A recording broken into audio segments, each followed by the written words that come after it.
Pak Hasan, usia 67 tahun, adalah sosok yang dulunya dikenal aktif di lingkungan RT. Ia kerap menjadi panitia acara warga, hobi berkebun, dan rajin mengikuti senam lansia setiap Jumat pagi. Namun beberapa bulan terakhir, kondisinya berubah drastis. Ia mulai sering duduk diam di rumah, mengeluh betis dan telapak kakinya terasa berat. Bahkan kadang sulit berdiri lama tanpa merasa nyeri atau kram. Istri dan anak-anaknya semula mengira itu hal biasa, mungkin efek usia atau kurang gerak. Tapi keluhan Pak Hasan semakin intens. Ia mengatakan, setiap malam kakinya seperti ditarik-tarik. Kadang harus bangun di tengah malam hanya untuk memijat otot betis yang kaku. Bahkan saat bangun pagi, telapak kakinya terasa nyeri seperti tertusuk jarum. Karena khawatir, anak bungsunya yang bekerja di bidang kesehatan memutuskan membawa Pak Hasan ke dokter spesialis geriatri. Setelah pemeriksaan menyeluruh dan wawancara pola makan, sang dokter justru menemukan sesuatu yang mengejutkan. Keluhan kaki lemah dan sering kram bukan hanya karena usia, tetapi juga karena makanan, khususnya buah yang ia konsumsi hampir setiap hari. Pak Hasan terkejut. Ia merasa selama ini pola makannya sudah sehat. Ia jarang makan gorengan, tidak merokok, rajin minum air putih, dan selalu mengonsumsi buah segar seperti semangka, mangga, nanas, dan jeruk. Ia percaya buah adalah kunci hidup sehat. Namun dokter menjelaskan bahwa tidak semua buah baik bagi lansia, terutama setelah usia 65 tahun. Beberapa buah tertentu, meski terlihat sehat dan menyegarkan, ternyata memiliki efek samping yang cukup berbahaya bagi lansia. Kandungan gula, asam, bahkan senyawa alami dalam buah-buahan tersebut dapat mengganggu keseimbangan elektrolit tubuh, merusak penyerapan mineral penting seperti magnesium dan kalsium, hingga memicu kontraksi otot yang tidak normal. Dokter menyebutkan 5 jenis buah yang paling sering menyebabkan masalah ini, terutama jika dikonsumsi setiap hari atau dalam jumlah besar. Gejalanya bisa ringan seperti nyeri kaki atau kesemutan, hingga berat seperti kram mendadak di malam hari, kaki terasa lumpuh sementara, atau bahkan sulit berjalan dalam waktu lama. Pak Hasan merasa tidak percaya. Semua buah yang disebutkan dokter adalah buah favoritnya. Tapi ia juga sadar, tubuhnya tak lagi muda. Apa yang dulu bisa diterima tubuh dengan mudah, kini justru bisa menjadi beban. Ia pun memutuskan untuk belajar ulang mengenai gizi yang cocok untuk usia senja. Sore itu, ia duduk di teras bersama sang istri dan anak bungsu, membahas satu persatu buah yang perlu dibatasi. Mereka mulai membuat daftar baru, mencatat buah apa saja yang mungkin selama ini tidak cocok bagi kondisi tubuh Pak Hasan. Tujuan mereka bukan untuk menghindari semua buah, tapi untuk lebih bijak dalam memilih dan mengatur porsinya. Buah pertama yang menjadi perhatian utama dokter adalah semangka, segar, manis, dan tinggi air. Tapi di balik kesegarannya, semangka menyimpan risiko tersembunyi yang sering tak disadari oleh para lansia. Kelebihan cairan bisa mengganggu keseimbangan natrium, dan inilah yang bisa membuat kaki tiba-tiba lemah. Apa hubungan semangka dengan kram kaki, dan bagaimana cara kerja efeknya dalam tubuh orang tua? Simak penjelasannya di bagian berikutnya. Pagi itu, Pak Hasan duduk di ruang makan sambil menikmati potongan semangka dingin yang baru saja disajikan oleh Bu Retno, istrinya. Buah itu sudah menjadi kebiasaan pagi mereka sejak lama. Selain menyegarkan, Pak Hasan selalu merasa bahwa semangka sangat baik untuk menjaga tubuh tetap terhidrasi, terutama di musim panas. Namun kali ini, ia memandang buah itu dengan perasaan campur aduk. Setelah kunjungan ke dokter kemarin, ia mulai mempertanyakan apakah semangka benar-benar baik untuk usianya yang sudah lebih dari 65 tahun. Ia mengingat jelas bagaimana dokter menjelaskan bahwa konsumsi semangka berlebihan bisa menyebabkan ketidakseimbangan elektrolit dalam tubuh lansia, khususnya mempengaruhi kadar natrium dan kalium yang sangat berperan dalam fungsi otot. Semangka mengandung lebih dari 90% air. Ini memang membantu hidrasi, tetapi jika dikonsumsi dalam jumlah besar, apalagi dalam satu waktu makan, semangka dapat mengencerkan kandungan natrium dalam darah. Ketika kadar natrium turun terlalu rendah, otot-otot tubuh, terutama otot kaki, bisa kehilangan kemampuan untuk berkontraksi secara normal. Hal inilah yang sering menyebabkan sensasi lemas, kaku, atau bahkan kram yang tiba-tiba. Selain itu, semangka juga mengandung fruktosa yang cukup tinggi. Meski merupakan gula alami, fruktosa tetap bisa membebani sistem metabolisme lansia yang sudah melambat. Kelebihan fruktosa dalam darah dapat memicu inflamasi ringan di jaringan otot, yang kemudian memperparah gangguan fungsi otot jika tidak diimbangi dengan asupan magnesium dan kalsium yang cukup. Pak Hasan teringat beberapa malam ketika kakinya terasa berat dan seperti tidak punya tenaga. Padahal sebelumnya ia tidak melakukan aktivitas berat. Ia mulai menyadari bahwa malam-malam itu selalu didahului oleh konsumsi semangka dalam jumlah besar saat siang hari. Kadang 2-3 potong besar dalam satu duduk, ditambah jus semangka buatan sendiri. Dulu ia mengira itu hanya kelelahan, tapi sekarang ia sadar bahwa ada hubungannya dengan buah yang ia anggap sehat itu. Sang anak, yang kini semakin aktif memantau pola makan ayahnya, mulai membatasi jumlah semangka yang dikonsumsi. Ia menyarankan agar Pak Hasan tidak memakan lebih dari 2 potong kecil per hari dan hanya pada siang hari, tidak malam. Ia juga menggantikan jus semangka dengan air mineral biasa atau air kelapa segar dalam porsi sedang.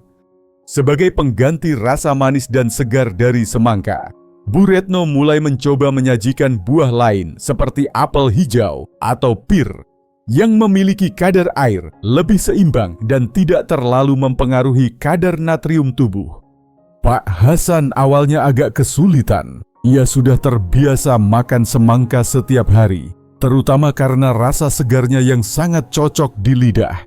Tapi setelah beberapa hari tidak mengonsumsinya, ia mulai merasakan perubahan. Kaki kirinya yang dulu sering terasa berat ketika bangun pagi kini terasa lebih ringan. Bahkan tidur malamnya menjadi lebih nyenyak karena tidak ada lagi sensasi tertarik di betis. Ia pun mulai percaya bahwa kebiasaan kecil seperti makan buah bisa berdampak besar pada tubuh, terutama di usia senja. Ia mulai mencatat reaksi tubuhnya setelah makan jenis buah tertentu, dan menyadari bahwa pemahaman semua buah itu sehat tidak selalu benar untuk semua orang, apalagi lansia.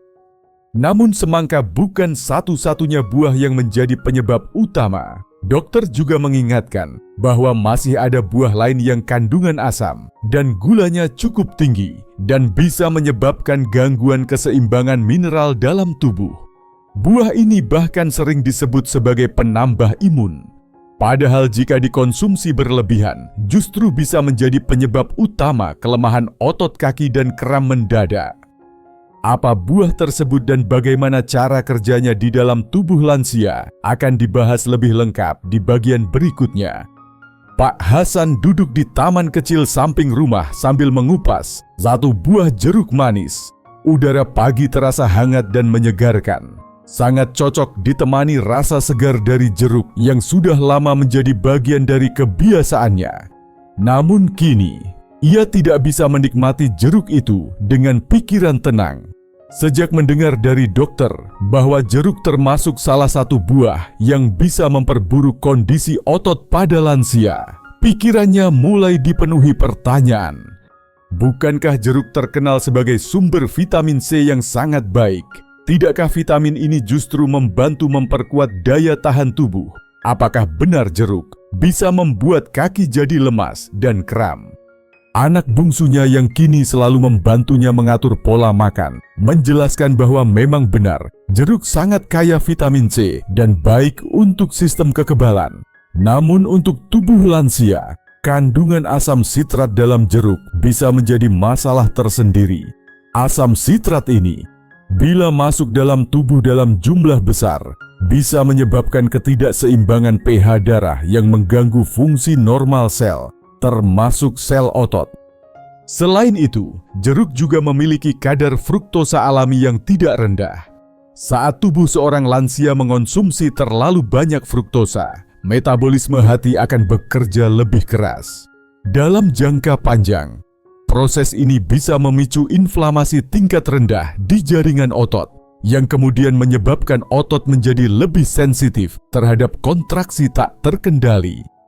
Lebih jauh lagi, jeruk mengandung kalium dalam kadar sedang, namun dalam beberapa kasus, konsumsi jeruk berlebihan justru bisa menyebabkan ekskresi magnesium yang lebih tinggi melalui urin. Magnesium sangat dibutuhkan untuk relaksasi otot. Jika kadarnya rendah, maka otot akan berada dalam kondisi tegang dan lebih mudah mengalami kram. Pak Hasan mengingat bahwa selama ini, ia bisa makan 2 hingga 3 buah jeruk dalam sehari, kadang sebagai pencuci mulut setelah makan siang, dan sering pula dalam bentuk jus jeruk yang ia konsumsi sebelum tidur malam. Ia mulai menyadari bahwa kram kaki yang sering menyerangnya dini hari bisa saja berhubungan langsung dengan kebiasaan itu. Sang anak kemudian menyarankan agar konsumsi jeruk dikurangi.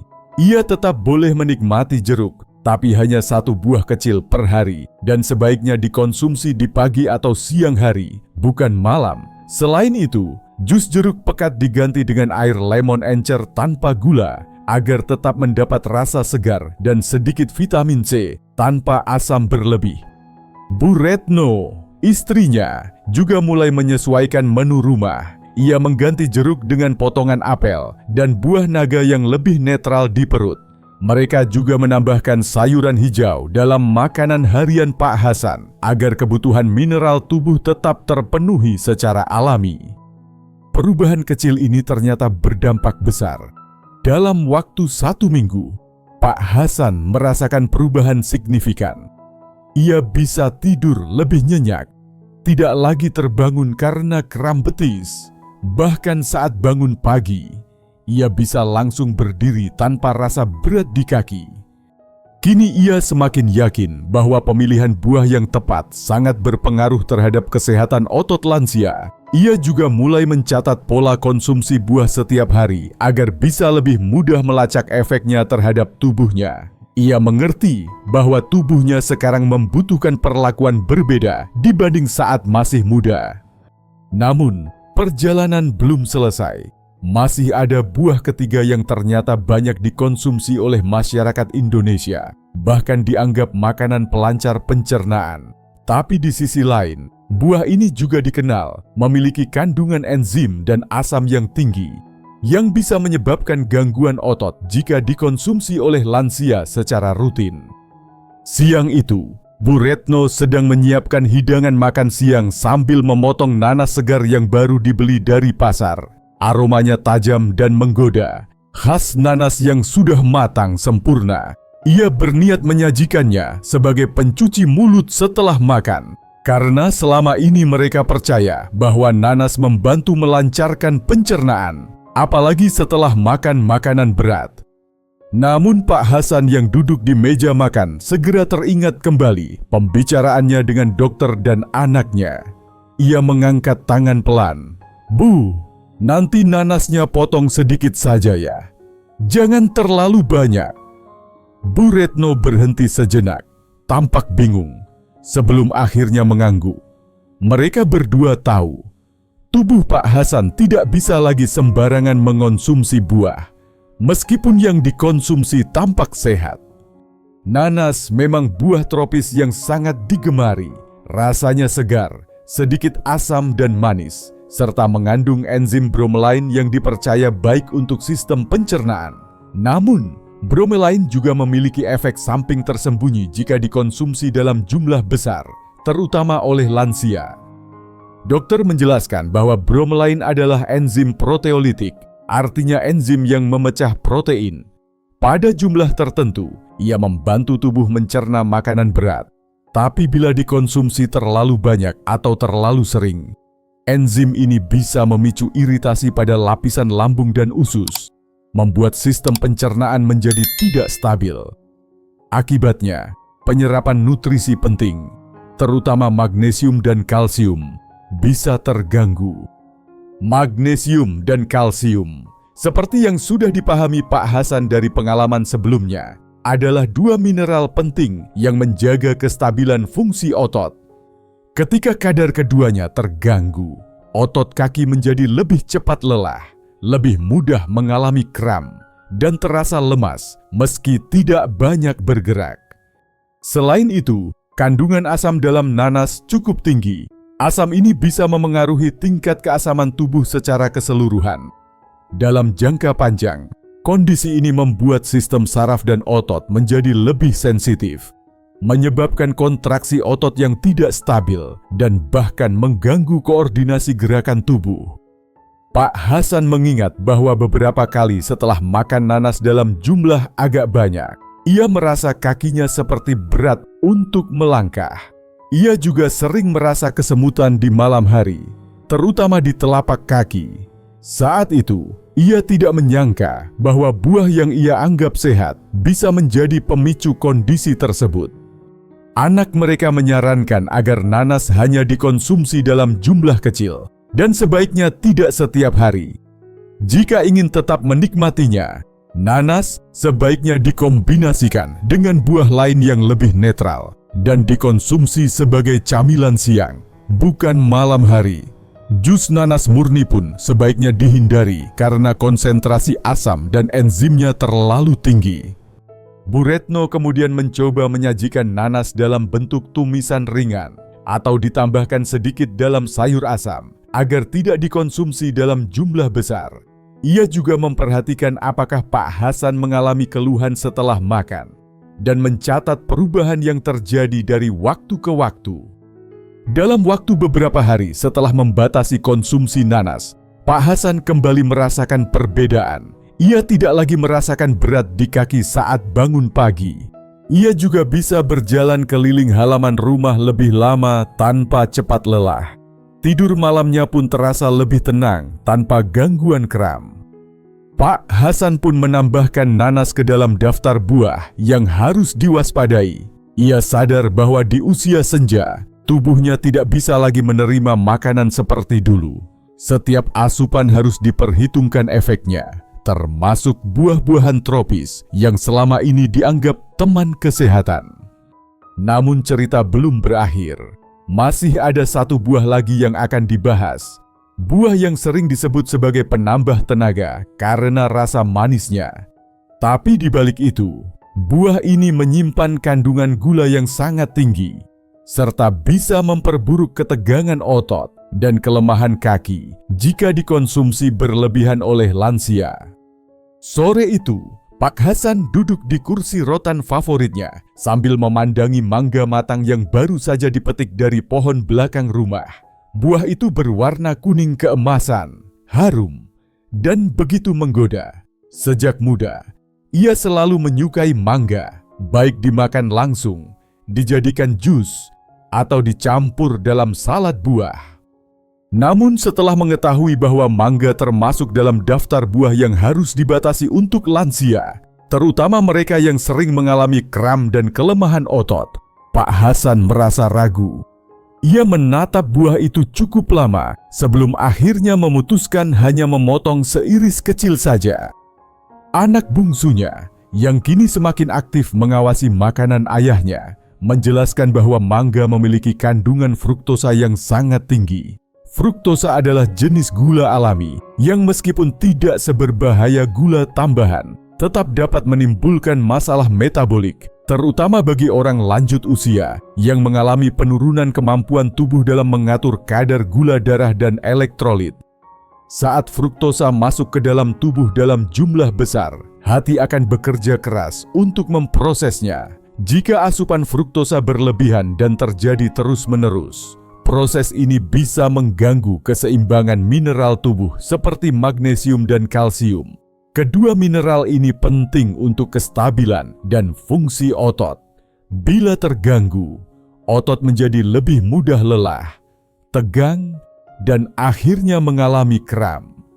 Yang lebih mengejutkan, penelitian terbaru menunjukkan bahwa konsumsi mangga matang berlebihan juga bisa meningkatkan kadar asam urat dalam darah. Hal ini terjadi karena mangga mengandung purin dalam jumlah kecil yang saat terakumulasi bisa memicu inflamasi ringan pada sendi dan jaringan otot. Bagi lansia, ini bisa memperburuk rasa nyeri dan membuat kaki terasa kaku dan lemas. Pak Hasan teringat malam-malam sebelumnya di mana ia menikmati satu buah mangga manis utuh setelah makan malam. Ia merasa kenyang, puas, dan cepat mengantuk. Namun tak lama setelah tidur, ia sering terbangun karena kram mendadak di betis atau rasa tegang di telapak kaki. Kini, semua itu mulai terasa masuk akal. Sang anak menyarankan agar jika ingin tetap menikmati mangga, cukup dalam porsi kecil, sebaiknya setengah buah saja, dan dikonsumsi di pagi atau siang hari. Tidak disarankan memakannya di malam hari, karena fruktosa yang masuk ke tubuh menjelang tidur bisa memperburuk kualitas tidur dan memicu ketegangan otot saat tubuh dalam posisi diam. Bu Retno pun mulai mengganti hidangan buah malam mereka. Ia menyajikan potongan melon kecil atau apel hijau, buah-buahan yang lebih ringan dan memiliki indeks glikemik lebih rendah dibanding mangga. Jus mangga pekat yang dulu sering dibuat pun sekarang hanya disajikan sesekali dan selalu dicampur air agar kadar gulanya tidak terlalu tinggi. Pak Hasan merasakan hasilnya cukup cepat. Dalam 3 hari setelah tidak mengonsumsi mangga, ia mulai tidur lebih nyenyak. Bangun pagi pun tidak lagi disertai dengan rasa berat di kaki. Bahkan saat berjalan mengelilingi halaman, langkahnya terasa lebih stabil dan tidak mudah lelah seperti sebelumnya. Ia mencatat dalam buku kecilnya bahwa mangga, meski lezat, harus dimakan dengan penuh kesadaran. Bagi lansia seperti dirinya, satu buah utuh sudah terlalu banyak. Lebih baik menikmati sedikit tapi aman, daripada banyak namun menyiksa tubuh secara perlahan. Dengan 4 buah sebelumnya, semangka, jeruk, nanas, dan kini mangga, Pak Hasan menyadari bahwa pola makan sehat untuk lansia bukan hanya soal menghindari makanan berlemak atau gorengan, tapi juga bijak memilih buah. Buah memang sehat, tapi tidak semua buah cocok untuk semua usia. Namun masih ada satu buah terakhir yang akan dibahas. Buah ini sering dianggap camilan ringan yang menyegarkan, dan banyak lansia menyukainya karena rasanya yang eksotis. Tapi siapa sangka, di balik teksturnya yang lembut dan rasa manisnya, buah ini ternyata bisa membuat kaki lebih lemas dan otot lebih cepat tegang. Matahari pagi menyinari halaman rumah Pak Hasan, tempat di mana ia dan Bu Retno biasa duduk menikmati sarapan ringan. Hari ini, di atas meja, tersedia semangkuk potongan pepaya matang yang tampak sangat segar. Warnanya oranye cerah, teksturnya lembut, dan rasanya manis alami. Buah ini telah lama dipercaya sebagai sahabat pencernaan, dan memang Bu Retno biasa menyajikannya untuk membantu Pak Hasan buang air besar lebih teratur. Namun, sejak anak mereka menyebutkan bahwa pepaya bisa menjadi salah satu buah yang membuat kaki terasa lemah jika dikonsumsi berlebihan, Pak Hasan mulai memandang buah ini dengan hati-hati. Ia merasa aneh. Bukankah pepaya sangat direkomendasikan untuk lansia? Lalu mengapa justru bisa menjadi pemicu masalah otot? Sang anak menjelaskan bahwa meskipun pepaya sangat baik untuk pencernaan karena kandungan enzim papainnya, justru enzim itulah yang menjadi salah satu penyebab utama ketika dikonsumsi terlalu sering. Papain berfungsi memecah protein makanan, tetapi jika asupannya berlebihan, bisa memengaruhi lapisan lambung dan mengganggu penyerapan nutrisi lainnya, terutama mineral penting yang dibutuhkan otot. Selain itu, pepaya juga memiliki efek laksatif ringan.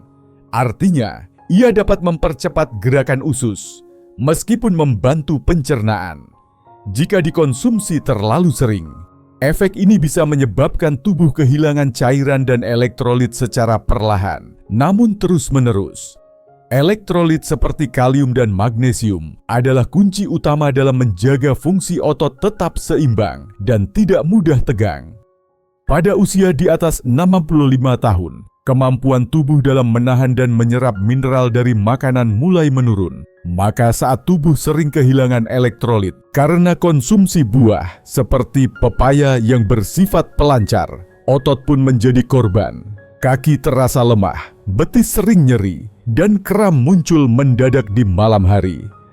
Pak Hasan mengingat bahwa ia sempat mengalami beberapa malam buruk setelah makan pepaya 2 kali dalam sehari. Pagi sebagai camilan, malam sebagai pencuci mulut. Ia pikir itu adalah cara sehat untuk menjaga pencernaan. Tapi justru sejak itu, ia merasa kakinya seperti tidak punya tenaga saat berdiri lama. Dan kram datang lebih cepat, walau hanya duduk di kursi. Anak mereka menyarankan untuk tidak menghilangkan pepaya sepenuhnya, tetapi membatasi porsinya.